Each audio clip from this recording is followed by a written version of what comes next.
In today's video, we're going to continue our NHL Season Preview series for the upcoming 18-19 season. Today's team we're previewing is the Colorado Avalanche, and that's coming up next.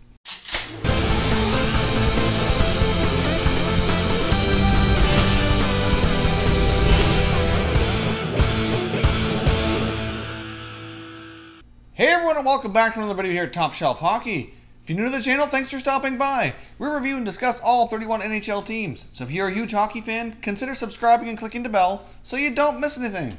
In case you haven't caught our other previews for other teams in this series, we're basically going to break this down here into 4 segments. I'm going to do a deep dive here under 17-18 team stats, and it's really to analyze how they did last year. Our second segment is going to be called Additions and Subtractions, where we really analyze last year's roster compared to this year's and talk about the players who are new to the team as well as those who are no longer with the club. The third segment is going to be their projected lineup for opening night here at the beginning of the 18-19 season. So we'll take a look at their goalies, defense, and forward group and let you know who I think is going to make this roster for opening night. In the fourth and final segment here, I'm going to give you my thoughts and predictions on how I think the Avalanche are going to do this coming season. So let's jump in here and take a look at their 17-18 results. The Colorado Avalanche were one of the league's top stories last year, going from one of the worst teams in the league the year before to going all the way back to make the NHL playoffs, having a drastic year-over-year improvement. They ended up finishing with a record of 43 wins, 30 losses, and 9 overtime losses for 95 points and just squeaked into the playoffs on the final day of the year. They came down with a showdown between them and the St. Louis Blues, and they came out victorious and got themselves back into the playoff mix. That helped the Avalanche finish in 4th place in the Central Division, which is one of the toughest divisions in the NHL, so that was quite an accomplishment to improve that much in one season. Unfortunately, their playoff hopes didn't go too far. They ended up losing in the first round against a very tough team in the Nashville Predators. They came up short in that series 4-2. The Avalanche ended up with a lot of firepower last year, scoring 257 goals for 10th best in the NHL. I mean, we saw major surges from guys like Nathan MacKinnon and Mikko Rantanen, had excellent years, really broke out. Nathan MacKinnon really had a breakout season, really showing why he was a #1 overall selection a few years back. He was a big reason why this club really took major steps forward. Ended up being a finalist for the Hart Trophy, along with eventual winner Taylor Hall, who did similar things with New Jersey. Their goals against weren't too bad as well, giving them 237 goals for 14th best in the NHL, just slightly above the halfway mark, so slightly above average for the NHL last season. So overall, goals and against weren't too bad at all last year for Colorado. That gives them a plus 20 goal differential for the entire season, which is actually pretty solid and makes them an above average club here at the NHL. Now let's take a look here at their special teams results. Special teams are also a major area of strength for this Avalanche team last season. They finished with a power play percentage of 21.9%, which is really solid, put them 8th best in the NHL.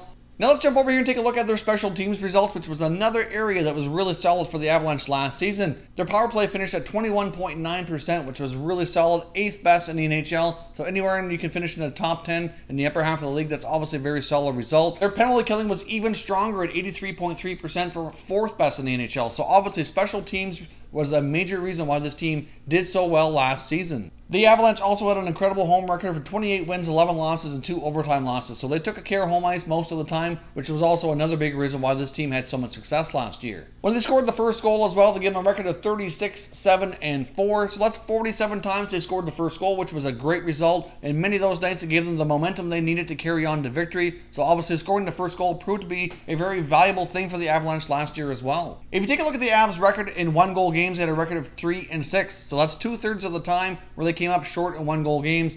Obviously, part of that would be having more solid goaltending and defense as well. Obviously, that's an area of improvement they could certainly focus on this year. Now, let's take a look at the breakdown of scoring by period for the Avalanche last year versus their opponent. I like looking at this stat as it really shows us a breakdown of period by period to see how they did as each game moves forward and how they hold leads or come back later in the game. In first periods, they outscored their opponents by a score of 63-52, so that gives them a +9 rating, so overall that's pretty good. More often than not, they're outscoring their opponents in the first period and heading into period 2 with a lead. In their second period of play, they outscored their opponents 97-94, so they're still a +3 here, which is still pretty solid. They scored the bulk of their goals in that middle frame, but they also gave up the bulk of their goals in that middle frame. It seemed to be when most of the action happened during Avalanche games last season. In third periods of play, they outscored their opponents by a score of 89-82 for a +7 rating, so at least they finished all 3 periods with a plus rating. There really wasn't one period that really drug them down or caused them to blow leads or anything of that nature. The second period of play was a little bit more of an opportunity for them. They scored so many goals in the second period, which was great. If they could cut down some of the goals against there, that would really help them propel forward and go into the third period more often with even bigger leads. Now that we've taken a look at their scoring breakdown by period, let's take a look at how they held on to their leads entering the second and third periods of play. When they started the second period with a lead, they ended up with a record of 22-3-2. Their record after 2 periods of play was even more impressive. Their record of 35-2-3. So at least the bulk of the time they went into the third period with a lead, they came out with a W, or at the very least an overtime loss. So at least they were getting points out of those games. So overall, I think the Colorado Avalanche had a very balanced result here. There really isn't too many flaws in this team. Obviously, they could cut down on goals against a little bit and be a little bit better in those closer games. But obviously, as their team defense improves a little bit, they can get a little bit better result in their goaltending area, would certainly help propel them to take a step further here in the upcoming season. Now let's jump over here and take a look at their additions and subtractions and compare their roster for the upcoming year compared to last year. The Avalanche are going to have a couple of new goaltenders this year. They picked up goaltender Philip Grubauer from the Washington Capitals at the NHL draft. Obviously, that trade, they also took on the contract of Brooks Orpik, but then bought him out, so he will not be with the Avalanche this year. He later re-signed with the Capitals at a lower cap hit, but they did get Philip Grubauer for accommodating the Capitals on that contract. So obviously, Grubauer is certainly going to challenge for the starting job, in my opinion here. They also brought in goaltender Pavel Francouz, who they brought over from Europe. Francouz is actually a pretty solid goaltender, played a lot in the Czech Republic. Both of these guys will give goaltender Semyon Varlamov lots of competition for that starting job as well as the backup job. They also signed defenseman Ian Cole, who will certainly give their blue line a little bit more solid defense here in the back end.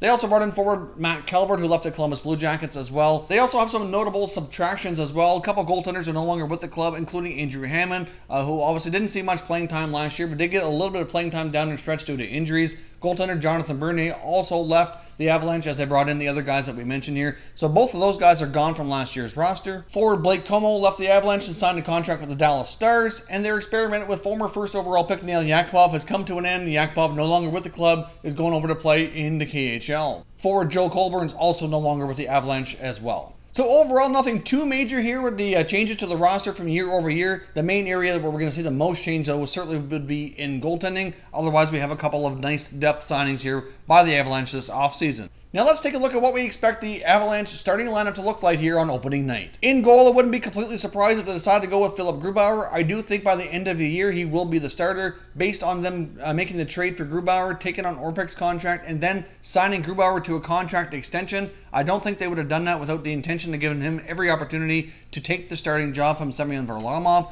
Varlamov very well might be the starter on opening night. Either way, that will be your goaltending tandem on day one. Wouldn't be completely surprised to see Varlamov either moved on sometime during the year or next offseason. He is entering the final year of his contract, and I can certainly envision Grubauer and Francouz possibly being the goaltending tandem here of the future. Now let's take a look at who we expect to be the top 6 defensemen on opening night and what the defensive pairs might look like here. I fully suspect we're likely going to see Zadorov play with Johnson. We're probably going to see Patrick Nemeth line up here with Tyson Barrie. In your third pair, likely going to be newcomer Ian Cole playing with youngster Samuel Girard. Obviously, they also have defenseman Mark Barberio, who could be the number 7 guy and play as necessary as needed here due to injuries and whatnot.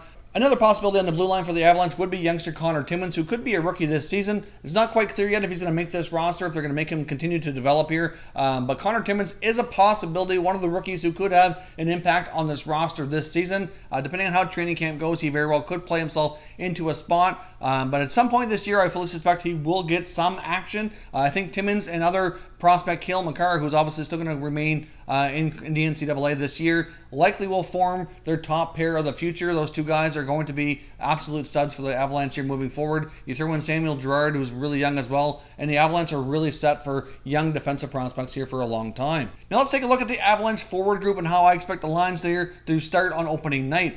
I fully suspect your top line to be Nathan MacKinnon with Landeskog and Rantanen. Those guys all had solid years last year, were a big part of the reason why this team was so successful, especially Nate MacKinnon, who took major steps forward and showed why he went number 1 overall here a few years ago. I think your second line very well could be guys like Alex Kerfoot, Tyson Jost, and possibly even Sven Andrighetto. That, I think, would make a pretty solid number 2 line.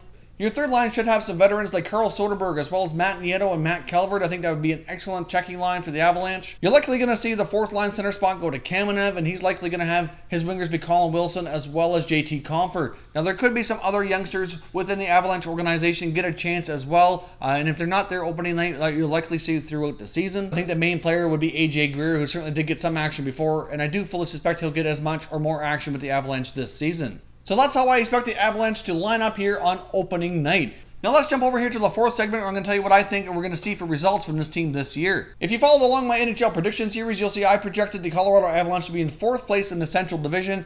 The only reason I had them in 4th place instead of 3rd was because of all the improvements we saw the St. Louis Blues make this season. Now, I think the St. Louis Blues are a little bit of a wild card team here that are tough to predict, but I did have them finishing just slightly ahead of the Avalanche this year in 3rd place. They made a ton of improvements where the Avalanche have only kind of tweaked things a little bit, so I thought maybe the Blues might get ahead of the Avalanche this season. Although I wouldn't be completely surprised to see this Avalanche team here move forward without too much change. Sometimes when you have a lot of players new to the team, it can take longer for things to gel and longer for chemistry to form, and that may actually hold them back here a little bit as well. It may give the Avalanche an opportunity to jump up into the top 3 in the Central Division. Either way, I do think the Avalanche have an excellent shot at making the playoffs. I think they're going to continue to build on what we saw last year and be a very strong team in the Central Division as well as the Western Conference this year. So let me know down in the comments, what do you expect of the Colorado Avalanche this year? Where do you think they'll finish in the standings? Do you think they can build off last year and take it even a little bit further and improve even more? If you're new to the channel here, I hope you consider subscribing. We cover all 31 NHL teams, and there's plenty of content here for all hockey fans to enjoy. So if you're new, hit that subscribe button. If you like this video, don't forget to hit the like button as well. I'd appreciate it if you did. As always, thank you very much for watching, everybody. We will catch you next time.